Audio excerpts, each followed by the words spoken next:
Стресс біздің заманымыздың жағымсыз белгілерінің бір түрі. Күнделікті шектен тыс жүктемелер біздің жүйкемізді шаршатады, қозғыш қылдырады.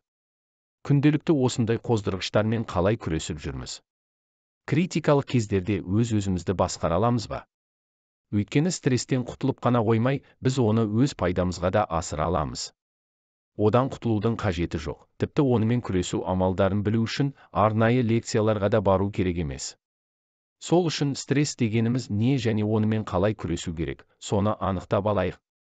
Стресс қоршаған ортаның жағымсыз әсерлеріне ағзаның қорғаныштық реакциясы.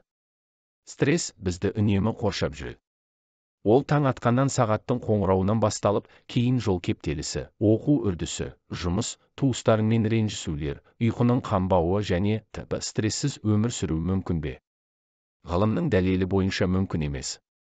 Өмір үнемі тұрақтылық пен тыныштыққа шыдай алмайды, себебі осылардың өзі стресстің көзі болып табылады.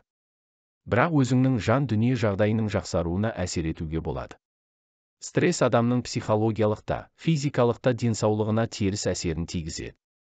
Стресс мінез құлқын өзгертіп, қорқыныш сезімі, депрессия, невроздар, эмоционалды тұрақсыздық, көңіл күйдің түсуі, есте сақтаудың нашарлауы, ұйқысыздық, селқостық сияқты психоэмоционалды бұзылыстарға алып келеді.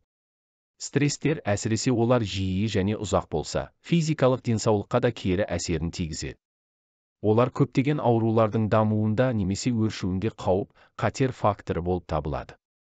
Жиі жүрек қан тамыр аурулары, миокард инфаркті, стенокардия, гипертониялық ауру, асқазан ішек аурулары, гастрит, асқазан және 12 елішектің ойық жара ауруы, иммунитеттің төмендеуі сияқты аурулар дамып жатады. Жедел стресс кезіндегі біріншілік көмек. Стрессті жағдайларға ағзаның жауабы бірнеше ғасырдан бері табиғи жолмен қалыптасқан, яғни ағзаны төтенше жағдайларға дайындайды. Яғни стресс кезінде бұлшықеттен көп мөлшерде энергия сыртқа шығады. Бұл өз кезегінде мәселенің оңай шешілуіне әкеледі, тіпті сіздің ағзаңызға өзінің оң әсерін де тигізіп кетеді. Өкінішке орай, қазіргі заманда стрессті жағдайдан осылай шығу өте сирек кездеседі. Біздің мүмкіншіліктерімізді заң, әдет, ғұрып ережелері шектейді. Ал стрессті жағдайлар одан сайын шығып жатады.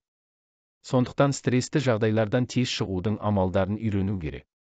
Бірінші және ең бастысы, өз-өзіңізді қолға алып, шоктың дамуын тоқтату үшін, өзіңізге тоқта деп айтыңыз. Қандай жедел жағдайлар болмасын салмақты, сабырлы болуға тырысыңыз.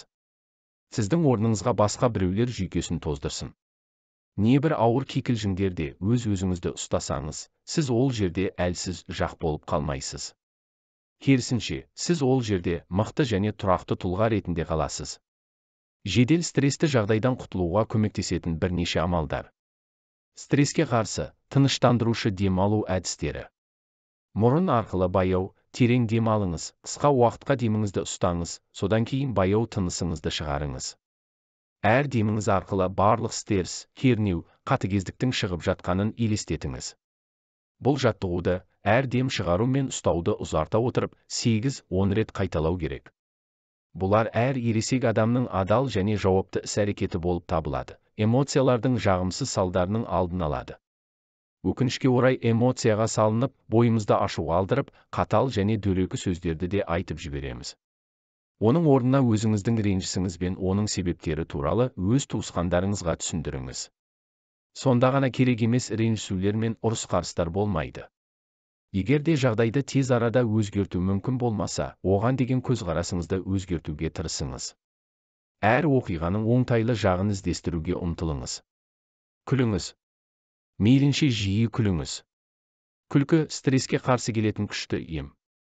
Өз қиыншылықтарыңыздан бір күлкілі нәрсе көру, мәселеге деген көзқарасты өзгертудің ұтымды әдісі. Кикілжіңді, ренжісті әзілге айналдыру, оппонентіңізді қарусыздандырудың бір әдісі болып табылады. Аталған амалдардың тым болмаса өзіңе ыңғайлы бір әдісін әдетке айналдыруға тырысыңыз. Өз-өзіңе мына сөздерді қайтала, оң эмоциялар мен өзіңе деген сенімділік. Дәл қазір, бүгіннен бастап. Осыдан кейін стресс, шок және депрессия сияқты жағымсыз әсерлер сізді айналып өтетін болады.